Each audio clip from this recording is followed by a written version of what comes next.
The Galaxy S21 Ultra is the latest and greatest thing in the Android world, at least for the next couple months.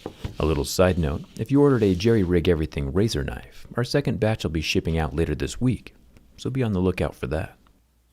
The S21 Ultra box looks like it's lost a bit of weight since last year. Either it spent quarantine working out and eating right, or Samsung's just copying Apple and leaving out the charger.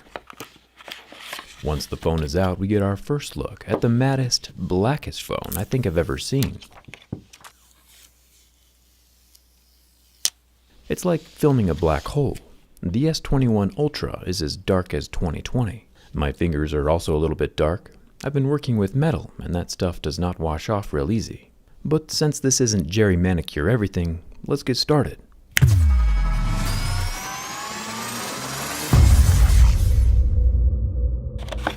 Inside the slender box, we get a short USB-C to USB-C charging cable, and that's about it. For the most part, the phone doesn't look much different than last year. We still have the hole-punch camera in the front. Changing the look of that camera bump is about as much innovation as we're getting these days. Everything else is just marginal, incremental improvements, which is good, of course, don't get me wrong. I'll peel off the screen protector, and we can make our way down to the screen and start our scratch test. Anything that scratches at a level 2 or 3 would be made from plastic.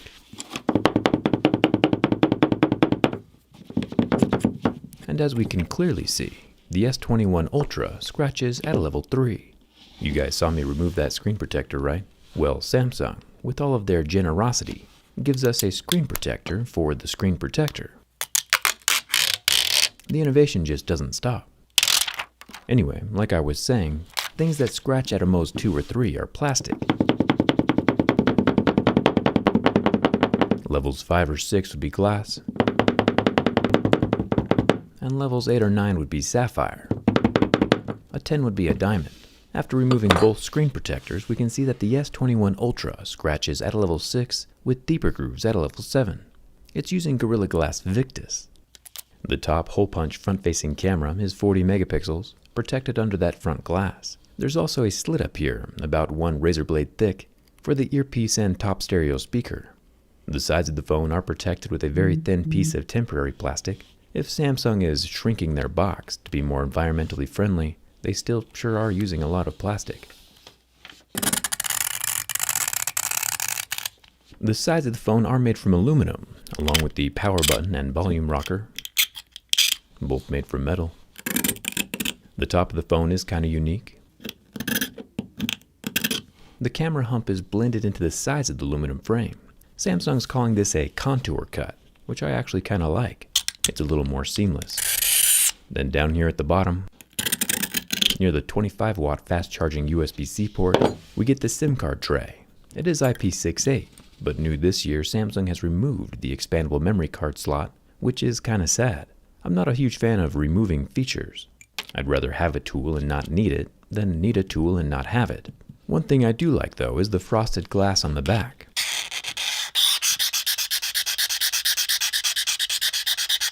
We've seen this for a while on OnePlus and iPhones, and I like it every single time. It's a little more abrasive than smooth glass. You can see that bits of my razor, keys, and coins are rubbing off onto the back glass surface. Kind of like sandpaper. But for the most part, the marks can all be rubbed away. The dust from the softer metals is just getting caught on the microscopically rough surface of the etched glass. The camera lens, however, is not made from glass. There are 4 cameras on this guy, the top being a 12 megapixel ultra-wide with a few sensors, then the impressive 108 megapixel wide-angle. Then we have 2 telephoto cameras, one of which might be a periscope lens. It's kind of difficult to tell what's going on in there from the outside. There's really only one way to check. Ah, there it is. Indeed, the bottom 100 times zoom camera is once again a periscope unit. If you want to get your own teardown skin so you can see the insides of your phone from the outside, I'll leave a link down in the video description. The nice thing is that these skins are temporary, so if you're ever headed to a funeral, and bam, you can get all bleak and depressing again whenever you want. The screen is where I think Samsung did make some solid improvements this year on the S21 Ultra. Not enough to get me to switch from my year-and-a-half-old Note 10 Plus, but still pretty cool. The 6.8-inch screen can do 1440p with 120Hz variable refresh rate. Basically, things look smoother and crisper than any other phone out on the market, all while conserving battery life. And it lasts for about 45 seconds under the heat from my lighter, which are all very good and equally commendable attributes for a cell phone to have. Underneath the AMOLED display, which does not recover from the flames, is an ultrasonic fingerprint scanner, supposedly a tad larger this year, but we'll have to check that out from the inside. I'll scuff it up with some level 7 deeper grooves, and even with that damage, the fingerprint scanner can still read my fingerprint and unlock the phone every single time. Not too shabby. Now for the bin test. Samsung has always been super solid with their phones, even more so now with the extra metal around the contoured camera bump. And once again, the S21 Ultra is as solid as a rock, whether bent from the front or the back. I guess the real question is whether the $1,200 S21 Ultra is worth buying, and I think that decision rests with the cameras. I took a quick trip to New York City to test out the camera, and you can see from these unedited video clips that the S21 Ultra is pretty exceptional, with super detailed and crisp video capabilities. You're probably like, wow, Jerry, that's some really good footage. Ooh la la, really impressive 10 out of 10.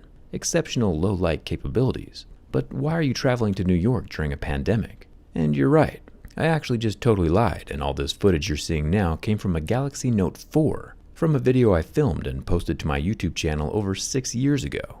Smartphone cameras have been really good for a really long time, so upgrading your phone just for the camera doesn't make a whole lot of sense, especially when the phones from 6 years ago can compete with the phones of today. And when the phones of today cost $1,200, you could go visit New York City in person for that price. After the pandemic, of course. I'm going to hold off on upgrading for a little while longer. Flashy new phones are fun, but if you really do need a new phone, last year's model is always going to be cheaper and still has the SD card slot. Let me know what you think of the S21 Ultra down in the comments.